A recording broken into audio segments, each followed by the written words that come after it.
Vamos a iniciar.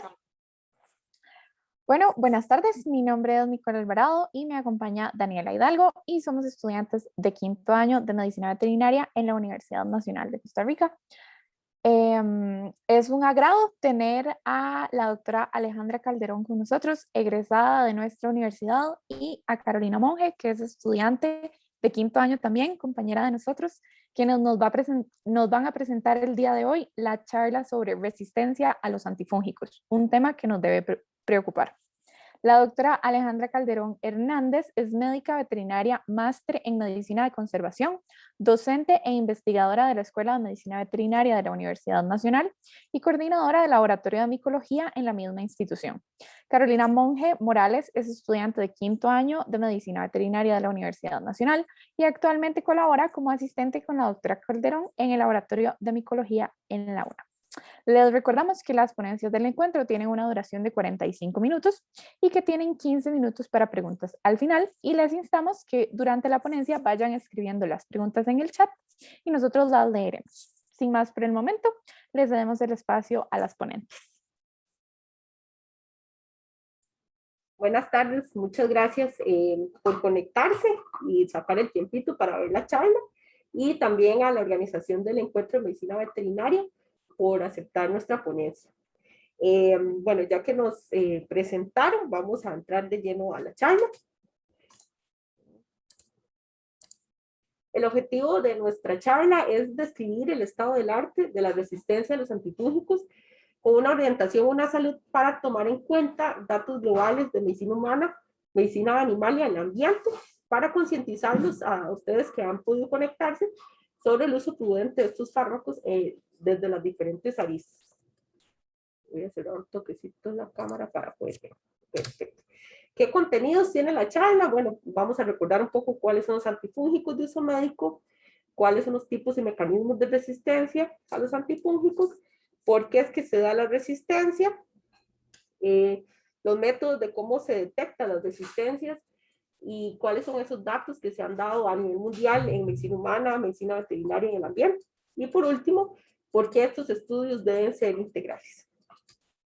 Si vemos esta línea del tiempo, nos dice la cantidad de antifúngicos de uso médico que se han desarrollado desde 1950. Y tal vez en esa lista faltan uno o dos que se han aprobado en los últimos años. Pero si vemos, son 17 antifúngicos en total los que tenemos. Y no son familias, eso es el antifúngico, ¿verdad? Entonces, vamos a ver que las opciones que tenemos para tratar a las personas y a los animales, pues no son muchas, ¿verdad? Cuando son infecciones micóticas. Pero, ¿dónde es que actúan los antifúngicos? Luego podemos ver este esquema muy bonito, me encanta, donde nos recuerda cómo es que era la célula fúngica, que la célula fúngica tiene una pared celular. La pared celular está compuesta por proteínas, beta-glucanos y quitina. Y después sigue una membrana celular bilaminar, que es compuesta de lípidos. Y lo curioso es que entre esos lípidos existe el ergosterol. El ergosterol es un compuesto que solamente lo tienen los hongos. Ningún otro organismo vivo lo tiene. Entonces, es claro que la mayoría de antifúngicos que se están desarrollando y que se buscan actúen ya sea sobre la síntesis del ergosterol o sobre la fabricación de este compuesto. O bien que sirva penetrando la membrana bilipídica, haciendo poros transmembrana para que haya una fungiestasis o que sea fungicida, ¿verdad? Que no mate el hongo o que evite su reproducción. O bien que limite la producción de los beta-glucanos, ¿verdad? Y entonces se rompa la pared celular, ¿verdad? Entonces, pues ahí es donde van a actuar los antifúngicos, también sobre la síntesis de ADN y ARN. Lo bueno de que actúen sobre el ergosterol es que tienen muy poco efecto sobre otros componentes que son similares a los de los mamíferos. Sin embargo, el colesterol, como es familia del colesterol, pues a veces tiene un poquito de afinidad también por colesterol. Y es por eso que muchos de los antifúngicos que tenemos en el mercado van a tener efectos negativos sobre el hígado. Y muchos se van a metabolizar a nivel renal y por eso también va a tener efectos a nivel renal. Entonces, no sé si la audiencia conoce este programa, que es el Project Runway. Ahí en este programa pues hacen a los diseñadores hacer un diseño en 24 horas, ¿verdad? Y son pues retos muy difíciles. Pues si a nosotros nos dieran la tarea de elaborar y diseñar el antifúngico ideal, o sea, que le pidamos al niño lo que necesitemos, a Santa lo que sea, pues no sé si me pueden ir poniendo ahí en el chat cuáles son esas características que ustedes escogerían para ese fármaco ideal. Si están muy poco tímidos, ¿verdad? Por ejemplo, podríamos pedir que el antifúngico fuera fungicida, ¿verdad? O sea, que mate directamente el hongo, o que fuera fungiestático, ¿verdad? También inhiba su reproducción, que tenga pocos efectos sobre los órganos blancos, que se puede usar en diferentes especies, y además, el más importante, que sea barato, ¿verdad? Y ojalá accesible y fácil de administrar, ¿verdad? Y ahí va la fila, ¿verdad? Grandísima de lo que nosotros esperaríamos que fuera un antifúngico ideal. Pero tal vez no nos hemos portado tan bien, porque realmente tenemos muy poquitos antifúngicos, ¿verdad? Disponibles, tanto para tratar infecciones sistémicas. Y aquí haciendo una búsqueda rápida sobre los antifúngicos y antibióticos disponibles para infecciones sistémicas en nuestro país, vemos un gran desbalance entre antifúngicos y antibióticos. Tenemos 10 antifúngicos versus 37 antibióticos. Pero si comparamos los precios de esos antifúngicos, vamos a ver que hay desigualdades bastantes. Entonces, por ejemplo, tenemos la anfotericina B, que el tratamiento para un mes salía en 300,000 colones. Aquí estamos hablando de que fuera una persona o fuera un animal, porque es el mismo compuesto, ¿cierto? Entonces, solamente por un mes nos salen 300,000 colones, pero resulta que la anfotericina B es súper grave, bueno, daña los riñones. Entonces, tenemos que hacer pruebas de renales antes, durante y después del tratamiento. Entonces, tenemos que sumarle esto. Y si empieza a tener fallo renal, hay que cambiar, ¿verdad? Entonces, pues uno de los que usamos mucho es el itraconazol, ¿verdad? Itraconazol, 48,000 colones. Eso para los humanos, porque para la medicina veterinaria ahorita está escaseado, el que es de medicina veterinaria, y hay que mandar a formular, entonces súmele 30,000 pesos más, 35,000 pesos más. Pero eso por un mes. Resulta que para micosis sistémica los tratamientos van de 6 meses hasta 2 años. Entonces, sumen todo esto, ¿verdad? Por eso yo les puse el precio. ¿Y qué pasa si el hongo es resistente al itraconazol, que es el que vamos a usar? La siguiente opción sería oriconazol. Y ya en vez de pagar 48,000 colones al mes, hay que pagar 1,000,000 de colones. Entonces, por eso que estamos muy preocupados por la resistencia a los antifúngicos, porque el impacto económico también es muy grande, ¿verdad? Y las equinocandinas, que son pues lo que se utiliza ahora en el momento en que haya resistencia a los azoles, vean los precios, ¿verdad? 8 millones, 1,500,000, 600,000, 700,000 colones, solo por un mes, ¿verdad? Entonces sí, no nos podemos dar el lujo de necesitar estos otros. Pero tal vez ustedes se preguntan cuáles son esos mecanismos que hacen que haya resistencia a los antifúngicos. Bueno, esto es una revisión de literatura impresionante, bueno, obviamente está publicada en Science, y aquí se dice cuáles son los grupos o la familia de antifúngicos que se utilizan en plantas y cuáles se usan en animales y personas. Y vemos que son muy parecidas y que los mecanismos de resistencia en ambas también son muy parecidos y que ya se están presentando, ¿verdad? Los azoles en las plantas, 2 mecanismos de resistencia versus en animales y personas, 4, ¿verdad? Entonces ya todo eso nos tiene que asustar.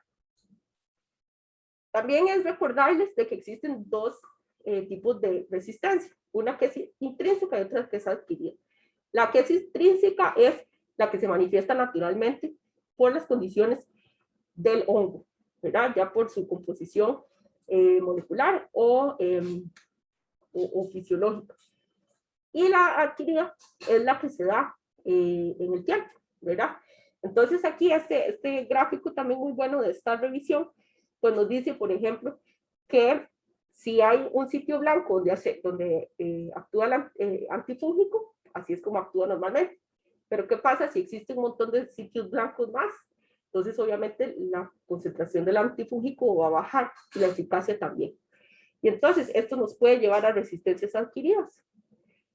Y también por una presión ambiental, por el uso de estos compuestos en el ambiente. También existen factores evolutivos para la resistencia a los antifúngicos, que tiene que ver ya sea por la supervivencia diferencial, que es como, por ejemplo, que existen muy poquitas moléculas, o que se da el mismo tratamiento con el mismo fungicida a las plantas. O bien la variación heredable, porque existe mucha dispersión de colillas en el área, o que existe tráfico global, o el alto rendimiento reproductivo, que tiene que ver que se utilizan muchos monocultivos, que los pacientes son inmunocomprometidos y que están recibiendo terapias contra el cáncer. ¿Y cuáles son esos métodos para detectar la resistencia? Bueno, se pueden hacer, los convencionales están asociados al cultivo, o sea, necesitamos el hongo para poder determinar la resistencia. ¿Por qué? Necesitamos un aislamiento puro y medimos la concentración mínima inhibitoria, como en el caso de esto, que puede ser leído también vía manual o vía por una máquina, ¿verdad? También tenemos otro de fungus, que se lee también las diferencias de color, de precipitación, y tenemos las que son difusión en disco, como Kirby Dauer, nada más que con antifúngicos, o esta que se llama el e-test, que es pues también una concentración mínima inhibitoria, pero dentro de una placa, y esta tirita tiene diferentes concentraciones del antifúngico y ahí podemos ver la resistencia. Pero ahora existen unos innovadores que no necesitamos el cultivo, no necesitamos el hongo para saber si es resistente. Y eso es porque se detectan a nivel molecular genes de resistencia. Y eso es lo que está en boga y eso es lo que se hace mucho a nivel ambiental. También se utiliza espectrofotometría de masas y citometría de flujo. Y con respecto a la espectrofotometría de masas, bueno, acaba de ir a este congreso que fue súper bueno y habló doctor Jesús Guinea, que es un experto mundial, y él decía que ellos sí pudieron hacer pues su galería, ¿verdad? De cepas resistentes, pero eso tiene un costo económico muy alto y se necesita que esas librerías estén accesibles a todo el mundo y eso a veces no es tan común. Sin embargo, ya no se ocupa el hongo, ¿verdad? Para poder hacer la resistencia. Aquí vemos un mapa mundi sobre los reportes de antifúngicos, tanto en plantas como humanos. Este es del 2017. Y eso es de la cantidad de reportes que hay pues en las zonas, ¿verdad? Son mapas de color. Y vemos que las hay en plantas y en humanos. Bien, ahora les voy a hablar un poco sobre los estudios, reportes, los hallazgos de resistencia a los antifúngicos en caso de humanos. Primeramente, hablando sobre Aspergillus fumigatus. Lo que se ha encontrado con el paso del tiempo es que se ha notado que hay un aumento de la falla terapéutica en estos casos, es decir, que los pacientes no están respondiendo a estos tratamientos, así como el aumento de estudios donde se identifican aislamientos que presentan resistencia a los azoles, que los azoles son los que se utilizan para el tratamiento de aspergilosis en humanos. No sé si habían visto o escucharon de algunos mencionados anteriormente, itraconazol y voriconazol, así como posaconazol, son los que se utilizan en estos casos. Aspergillus fumigatus, nada más para que estén informados que es saprófito, se alimenta de la materia orgánica, lo vamos a encontrar en el ambiente, la tierra, en el aire, también está mundialmente distribuido y es donde se han encontrado reportes de resistencia. Entonces, los reportes en realidad son bastante recientes. El primero es de 1997, que en realidad son 2 aislamientos de los finales de los 80 en la costa oeste de California, 2 casos que presentan concentraciones mínimas inhibitorias altas para itraconazol. Después van surgiendo nuevos estudios. Está un caso en 1997 en Holanda, resistente a itraconazol. Posteriormente también en Francia, en 1999, se reportan 3 aislamientos resistentes a itraconazol y así sucesivamente en diferentes partes del mundo, principalmente o la mayoría provenientes de Europa. Hay un trabajo por Howard y colaboradores en el cual se ve que se analizan aislamientos por un periodo de tiempo, 1997 a 2007, que llegan al laboratorio de micología regional de Manchester, en donde se nota que se identifican los aislamientos resistentes. De esos el más antiguo es de 1999, y a partir del 2004 lo que se empieza a notar es un aumento significativo de la frecuencia o la proporción de aislamientos resistentes que están llegando al laboratorio. Y no solamente hay itraconazol, como se ve en azul, sino también vemos en rojo y en verde que están llegando aislamientos que también están resistentes a otros azoles, o sea, multiazol resistentes. Además de eso está isavuconazol, que es un azol de tercera línea reciente aprobado para el tratamiento de aspergilosis invasiva en humanos. Se hace un estudio en 2013 multicéntrico, se toman aislamientos de diferentes centros alrededor del mundo y de ahí se identifican 15 aislamientos resistentes o con concentraciones inhibitorias elevadas para isavuconazol, y en esos 12 de ellos se le hace el análisis genético y se encuentran mutaciones que están relacionadas con este fenotipo de multiresistencia a azoles, y también cuando se hace el test de susceptibilidad contra itraconazol, voriconazol y posaconazol, se muestran resistentes a estos fármacos. Entonces lo que estamos encontrando, o esto es una representación de lo que está pasando, la tendencia que es que cada vez se identifican más aislamientos, más casos multiresistentes. No se conoce verdaderamente la magnitud, pero lo que sí es una alerta a la comunidad, tanto médica como científica, sobre esta problemática, y también de la incógnita de cuál va a ser el papel que van a jugar los azoles en un futuro, conforme vayan aumentando más los casos multiresistentes para el tratamiento de la aspergilosis en humanos. También la resistencia no solamente está en el caso de Aspergillus fumigatus, sino en candidiasis y en dermatofitosis. En cándida, las especies cándidas son levaduras que van a generar infecciones, tanto a nivel de mucosas como en la boca, en los genitales. Así también podrían generar infecciones a nivel sanguíneo por un catéter que esté contaminado, generando una candidemia, la cual es bastante peligrosa. De los estudios multicéntricos o en un centro retrospectivos de los casos, que la mayoría de los casos proviene de Candida albicans, y en los estudios en realidad presenta poca frecuencia de resistencia hasta el momento, afortunadamente, pero lo contrario pasa con Candida glabrata y Candida parapsilosis, que estas, dependiendo del estudio, pueden ser la segunda más común o la tercera especie más común de candidiasis en personas. En estos casos sí se encuentra mayor frecuencia o mayor proporción de aislamientos con resistencia o sensibilidad dosis dependiente, tanto a fluconazol como multiazol resistentes, y en Candida glabrata también se han encontrado resistentes a la quinocandina. Entonces ya no solamente el grupo de los azoles, sino también a otros grupos de antifúngicos que se utilizan para combatir la candidiasis. En Candida krusei es menos común que las anteriores por lo general, pero igual la vigilancia resulta importante, así como la identificación, porque se conoce que tiene la resistencia intrínseca. No sé si recordaron de la resistencia intrínseca que es propia de la especie a fluconazol. Entonces fluconazol no es una buena opción de tratamiento para Candida krusei. Entonces la identificación, así como la vigilancia es necesaria para poder guiar el tratamiento en estos casos. Candida auris es una problemática reciente. De hecho, su identificación se dio en el 2009 en Asia, en Japón, y a partir de ahí se han identificado diferentes casos severos por candidemia, por Candida auris alrededor del mundo. Es menos común que las anteriores, pero donde se ha considerado una problemática es en Estados Unidos. Igual es poco común en la mayoría de las partes de Estados Unidos, pero la CDC la clasificó como una amenaza urgente debido a que tiene una alta probabilidad de ser resistente o alta resistencia a diferentes fármacos antifúngicos y diferentes clases. De hecho, se clasificó en el 2016 debido a que un aislamiento de Candida presentó resistencia a 3 clases de antifúngicos distintos, que eran los azoles, las equinocandinas y también la anfotericina B, prácticamente dejando sin opciones para el tratamiento en estos casos. En el 2018, la CDC reporta 323 casos, y esos aislamientos, 90% eran resistentes a al menos un antifúngico y 30% al menos 2 antifúngicos. Entonces estamos viendo que caso de Candida auris, casi que caso que al menos va a tener resistencia al menos un antifúngico.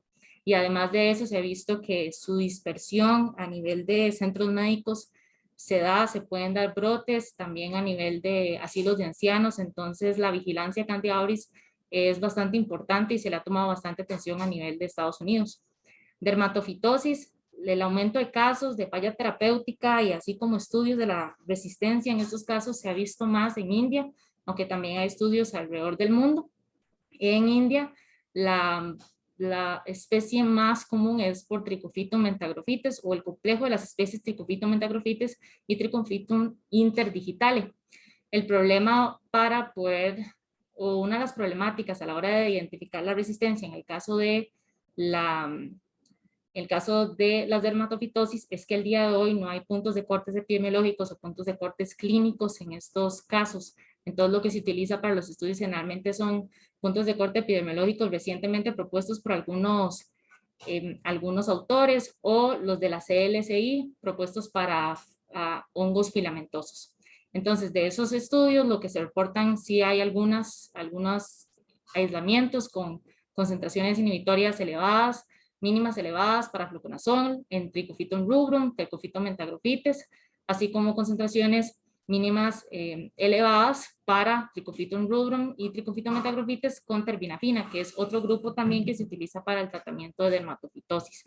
De hecho, en Trichophyton rubrum se han identificado también multiazol resistencia y en Trichophyton mentagrofites es principalmente en India.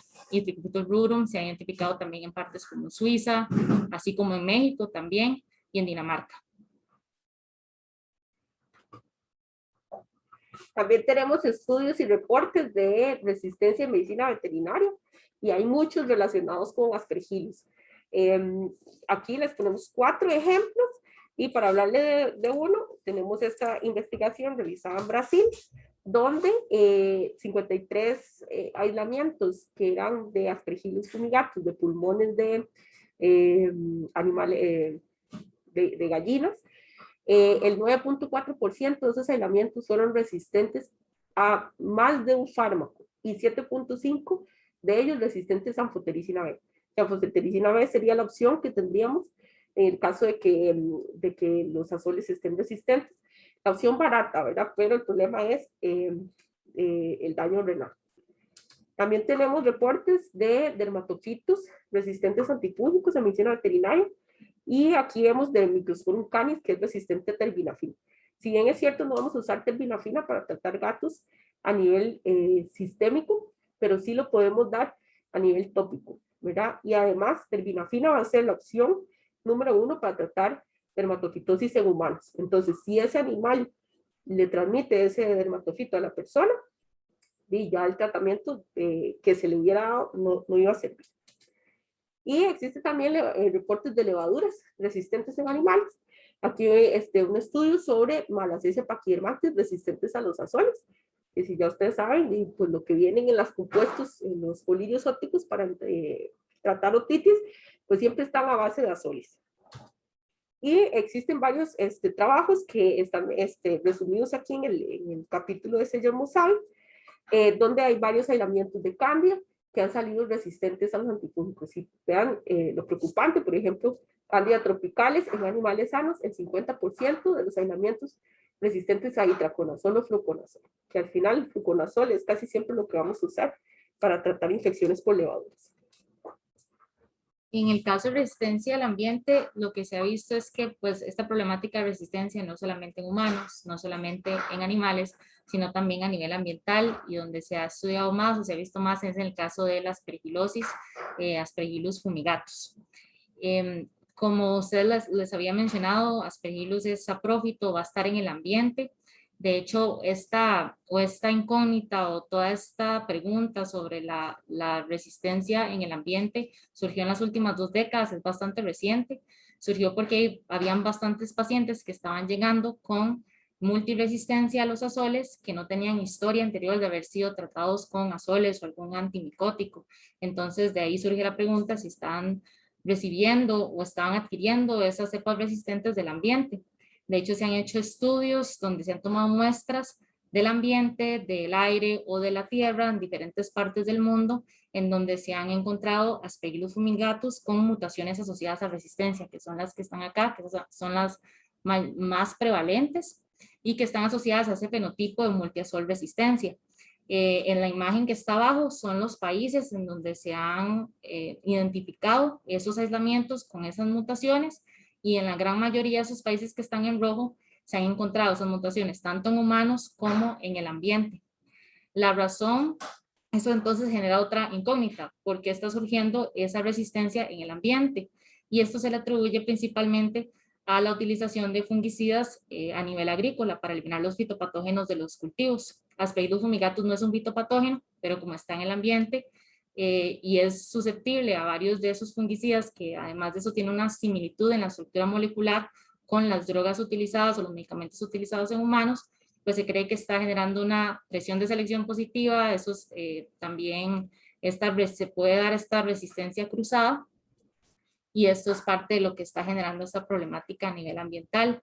En el caso del uso de fungicidas a nivel agrícola, está muy lejos de disminuir o de mantenerse igual. De hecho, este estudio de TOA y colaboradores en 2021 hace un análisis del uso de fungicidas agrícolas en Estados Unidos, y se nota que se mantiene constante hasta el 2025, y a partir de 2025 se experimenta un aumento, se cuadruplica el uso de estos fungicidas azoles. Entonces, a partir de ahí, el efecto o la influencia exactamente de este aumento del uso de azoles con la resistencia ambiental es lo que todavía se desconoce, también la magnitud de este efecto.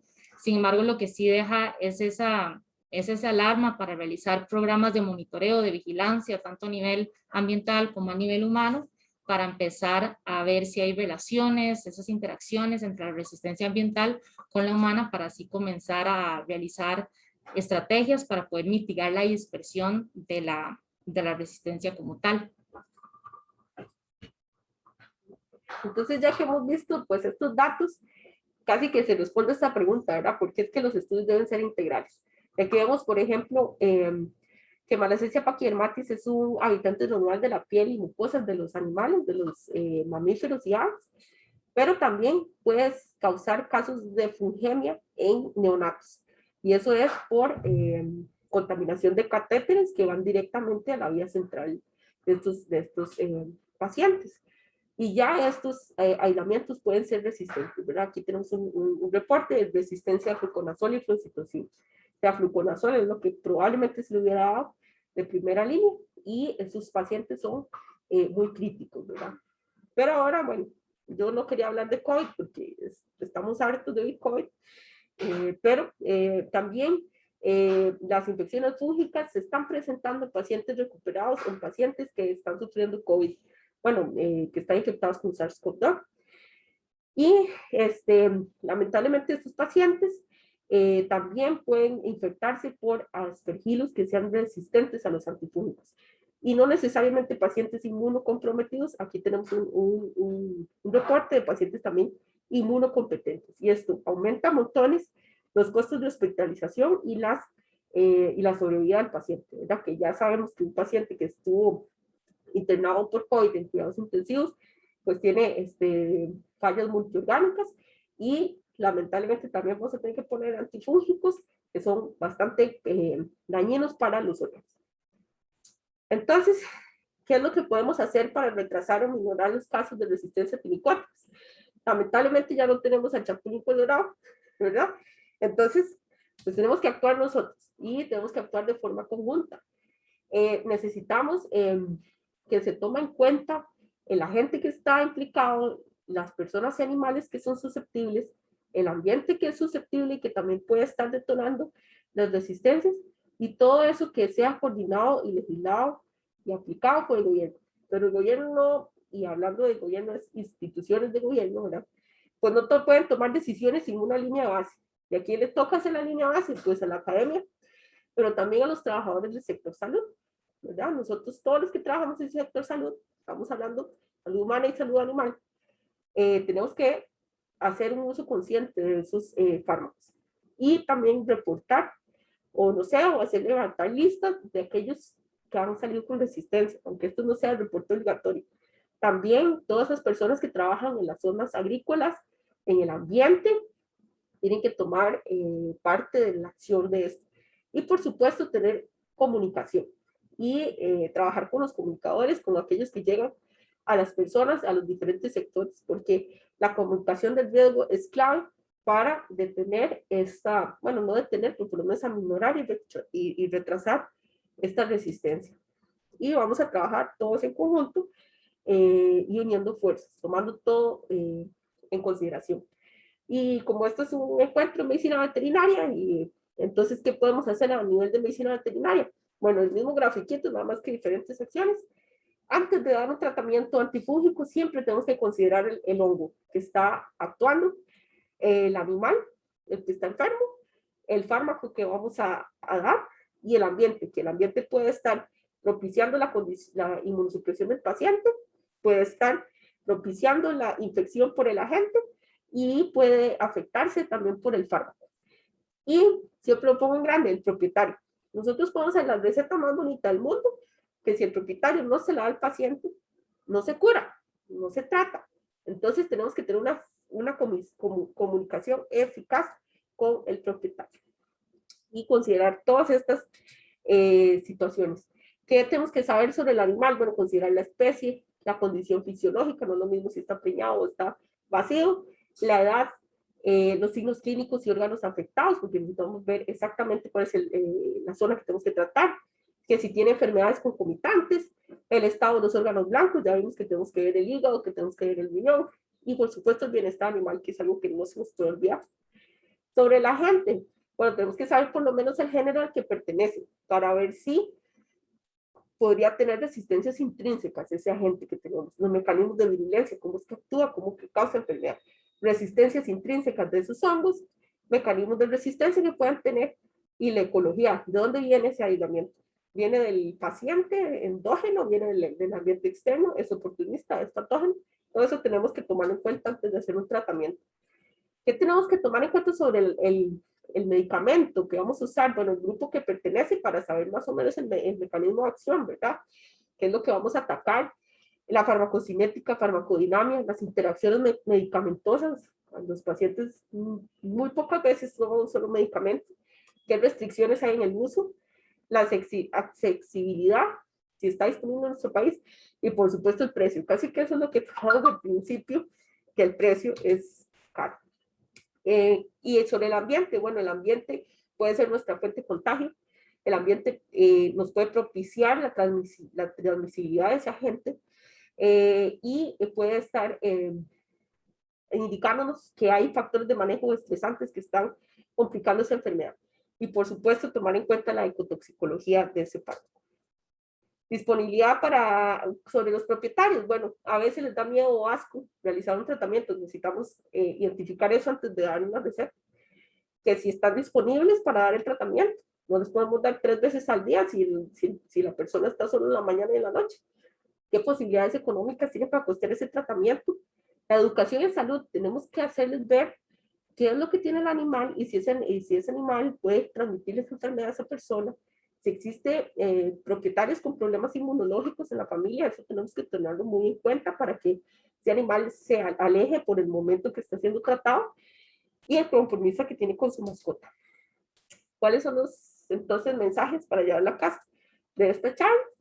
Bueno, primero que la resistencia a los antifúngicos puede darse de forma intrínseca o adquirida por detonantes evolutivos y ambientales. Que los antifúngicos de uso médico son muy limitados en el mercado. Tienen costo elevado y efectos nocivos para el organismo. Por eso solo se tienen que dar cuando esté demostrado que el hongo está causando la enfermedad. O sea, por clínica y por laboratorio. Se debe considerar la fisiología del paciente, la condición de la salud y la especie del hongo para instaurar el tratamiento. Tenemos que hacer una monitorización hepática y renal previa, durante y posterior a la administración de antifúngicos sistémicos. Además, antes de instalar cualquier tratamiento, bueno, aquí decimos antifúngicos, pero esto nos sirve para todo. Siempre hay que revisar la literatura científica para ver qué es lo mejor que le podemos ofrecer a ese paciente. Y aquí estamos hablando de personas y animales. Y que la resistencia a los antifúngicos debe manejarse sí o sí desde una perspectiva de una salud. Por supuesto, uno simplemente no receta antifúngicos sin revisar al paciente y hacer laboratorio antes. Por eso los ponemos en meme para que les quede claro. Aquí hay algunas referencias, pero bueno, lo consultamos cualquier cantidad, entonces si necesitan algunas, las podemos pasar. Y agradecemos a Mariana Guevara que el año pasado, en 2020, hizo una recopilación de literatura científica de resistencia a antifúngicos, que muchos de esos pues, los usamos para hacer esta charla, y estudiantes de internado rotatorio como Cintia Grau y Adriana Rojas, que han presentado artículos científicos respecto al tema de resistencia a los antifúngicos. Esta charla es gracias al proyecto CIA que estamos desarrollando de caracterización molecular y susceptibilidad a los antifúngicos, principalmente granjas avícolas y muestras de animales. Y para mayor información, cualquier consulta adicional que ustedes tengan, estamos a la orden, ¿verdad? El laboratorio, está en correo electrónico, el número de teléfono. Nos siguen por Facebook, porfa. No publicamos mucho, pero alguna que otra cosilla ahí ponemos de vez en cuando. Y si no es YouTube, que usamos más que todo para la parte de educación. Muchísimas gracias. Bueno, muy bien. Ahora vamos a abrir a la sección de preguntas. No sé, pero en el chat todavía no hay, pero si alguien tiene alguna duda, la puede escribir en el chat y nosotros la podemos leer para que las puedan contestar.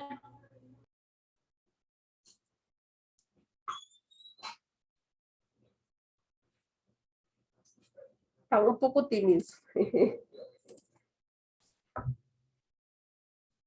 Tal vez contarles sobre las resistencias intrínsecas, que eso se me fue, ¿verdad? ¿Verdad? O sea, la resistencia intrínseca es algo que ya tiene el hongo, ¿verdad? Desde su conformación. Entonces, por ejemplo, una que es muy común y nadie sabe, es que el género Microsporum es resistente intrínsecamente al fluconazol. O sea, si tenemos un Microsporum canis, no podemos darle fluconazol porque no va a servir.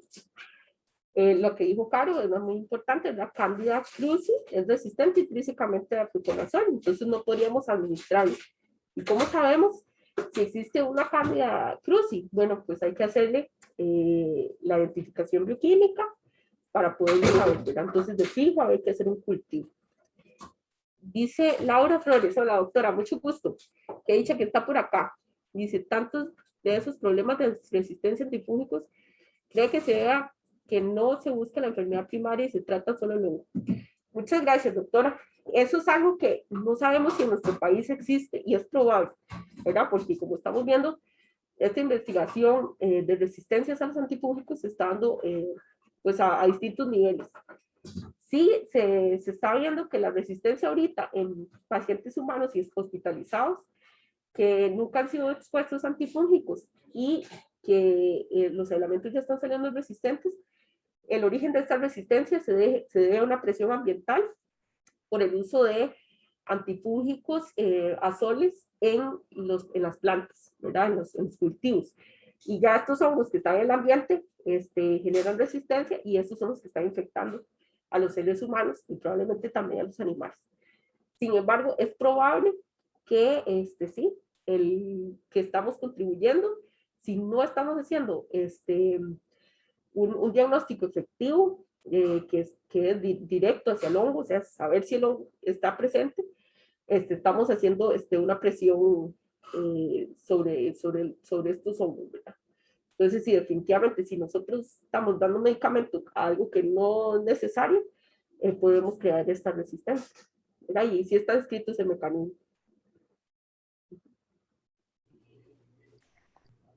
Laura Flores nos dice que muchas gracias. Doc, yo tengo una pregunta. Hemos visto, digamos, existen esos productos que son como multitodo, ¿verdad? Antimicóticos, antibacteriales, antiinflamatorios, anti de todo. Y usualmente son tópicos, son cremas. ¿Se tiene alguna idea, evidencia de qué tanto contribuyen estos productos a la resistencia o si en realidad no? Porque muchas veces incluso se utilizan solo porque tienen, no sé, una alergia y no sabemos ni qué es. Entonces, y tiene tantos componentes activos que pues lo hace a uno pensar, pero no sé si tenemos alguna idea de eso. Muchas gracias, Nico. Sí, yo detesto esas cremas multi. Las bombitas, las detesto. ¿Por qué? Porque no está dirigido. O sea, nosotros hacemos medicina, podemos detectar qué es lo que tiene. Tiene una bacteria, tratemos bacteria. Tiene hongo, tratemos hongo. Tiene ácaro, tratemos los ácaros. Y si tiene múltiple, ok, entonces ahora sí, echémosle múltiple, ¿verdad? Sí, claro. Por ejemplo, clotrimazol, cuando uno lo pone en productos que son combinados, en combinación, produce atrofia de la piel. Y eso lo podemos ver en pacientes que la clásica, ¿verdad? Van y compran la cremita clotrimazol y se la ponen ahí como 2 semanas. No les hizo efecto. Entonces ahora sí vamos a que el doctor me lo vea, la doctora me lo vea. Y ahí sí que puede ser que ya la piel esté atrofiada, porque está dándose en una combinación para algo que no es necesario. Y sí, en pacientes, bueno, no sé si usted vio algo sobre pacientes humanos en cándida o ese tipo de resistencia por estar dando el mismo fármaco. La verdad, no. No.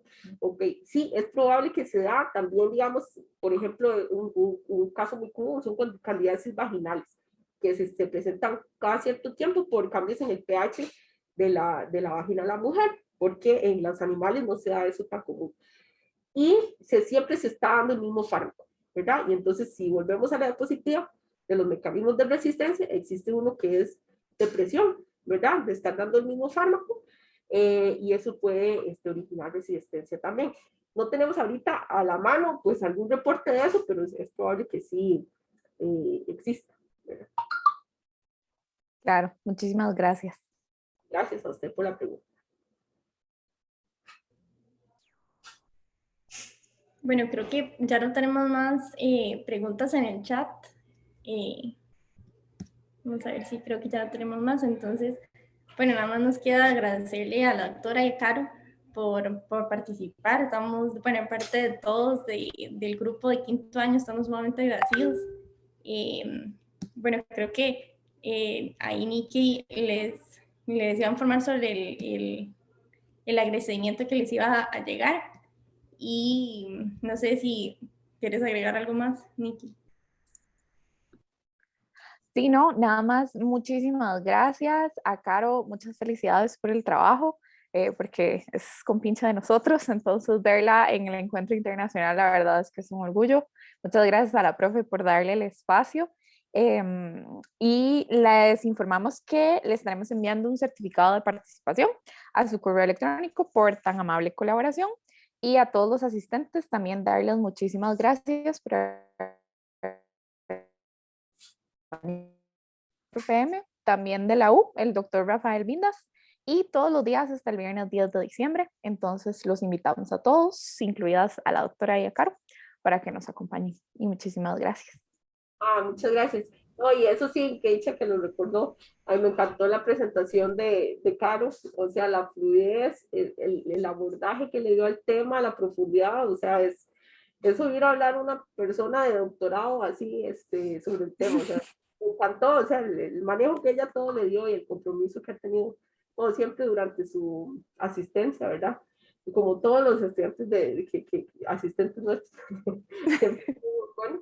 Entonces sí, pues se le dio esta misión y la tomó muy bien, y además su desempeño en la charla estuvo buenísimo. A mí me encanta. Muchas Sí, gracias. muchas felicidades, Caro. Sí, felicidades, Caro, y la doctora también. Muchas Sí. gracias. Gracias. Y muchas gracias a todos por asistir. Buenas tardes. Buenas tardes. Sí,